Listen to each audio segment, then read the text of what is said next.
Today we're going to be taking a look at every single Black Falcon set ever released and ranking them from worst to best. So what constitutes a Black Falcon set? I'm including all sets that have the Black Falcons as the primary force in the set. So the Sea Serpent, for example, would not count because the boring Black Knights are the majority figure in that set. However, if a set has an even split of minifigures between two factions, then it will be included like the Battering Ram set, which has 3 Falcons and 3 Lions. Finally, I won't include the couple minifigure pack type sets because, in my opinion, those sets don't really count as full sets. Alright, without any further explanation, let's get right into the ranking. Starting off with the smallest set, set 6011 Black Knight's Treasure. This set contains just 25 parts, 1 minifigure, and a horse.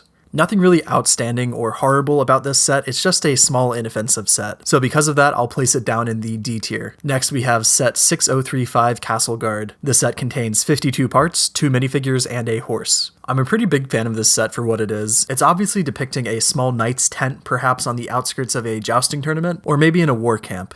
The knight included in the set has a really great look for the time, and I especially love that old feather piece. I like to think that the unmounted fig is his squire, helping him prepare his armor and weapons for the big tourney. There's a lot of creativity that can come out of simple sets like this when they're done well. The build itself is quite basic, but it's good enough for a small set from 1987. I'll place it in B tier.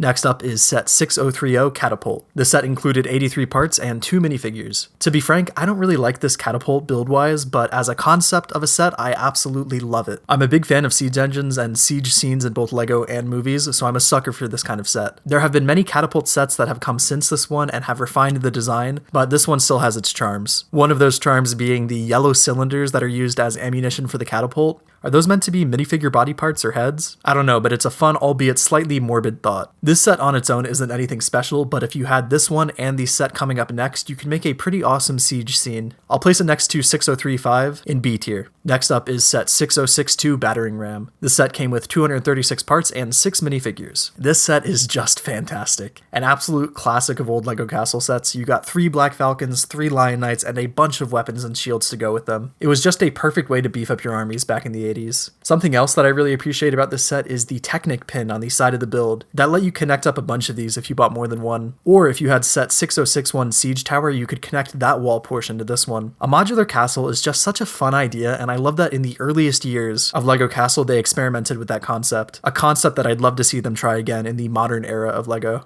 This is a set that I think would actually make for a really great remake. I could see this set being remade in the $80 to $100 range. It would allow for more details on the wall and a better sculpted siege tower. I love this set so much if you can't tell, and for that it will be going straight into the S tier. Next, we have the first full castle set for the Falcons, set 6073 Knight's Castle. It came with 408 parts, 6 minifigures, and 2 horses. This set is what many people think when they hear Black Falcons. It was the set to get when it came out. I like the set, but it's nothing really special to me. I get why people love it, don't get me wrong, but the other Black Falcon castle coming next is leagues better in my opinion. The set actually just got a small micro-scale remake, and it does a pretty decent job of emulating this set. Even though I may not be the biggest fan of this set, it deserves to be an A tier without any doubts. Next up is our last set of the 1980s, set 6074 Black Falcon's Fortress. It included 435 parts, 6 minifigures, and 2 horses. So almost the exact same specs as the other Falcon castle, but this one has a much better look. The set does a great job of breaking up the monotony of some LEGO castles by including a pop of color in the yellow Tudor-style wall that you have in the rear. It also does this with the yellow flags on the front of the castle. Also, that black roof and blue flags strewn across the build and minifigures give off way more of a Black Falcon aesthetic than the previous castle does with its green flags. This set is a classic and everyone knows it, so it's going straight into S tier right next to the Battering Ram set. Now we are moving into the modern era of Black Falcons with set 31120 Medieval Castle from 2021. It comes with 1,426 parts and 4 minifigures. The set, of course, has the new Black Falcon minifigures and shield that we have come to love, and was the second set to ever include them after the Blacksmith earlier that year. This set takes a lot of inspiration from castles of the past. I'm sure you can see how this model has a few similarities to the Black Falcon's fortress, like the yellow walls and the 2 large towers in the front of the castle. This castle has more of that classic layout with the removable and modular walls that let you open it up like the sets of the 80s, and I really like that about it. Everyone loves this set. It's been on shelves for a while now and can be found for around $80 on sale, which is a great price to get into the LEGO Castle theme for the first time. My only complaint with the set is that it could have included more Black Falcon Falcon knights. The castles of the 80s came with 6 knights, while this one comes with just 2. Not a deal breaker by any means, but more knights would have been nice. I'm gonna place this banger of a set in A tier just above the Black Knight's castle. And for our final set is set 21325 Medieval Blacksmith. This set came with 2,164 parts, 4 minifigures, and a horse. Everyone loves this set. Yes, the scale is oddly massive, but it included the new Black Falcons and revived the community's interest in medieval LEGO sets. I recently made a video dedicated to this set where I talked more about how much I love this set, so if you want to hear me gush over this set, go check that video out. This set is of course going straight to the top of the S tier, a wonderful set that is sadly retiring way too soon. And that's my ranking. Let me know in the comments below what your favorite Black Falcon set is, and be sure to flame me in the comments if you disagree with any of my takes. Thanks for watching.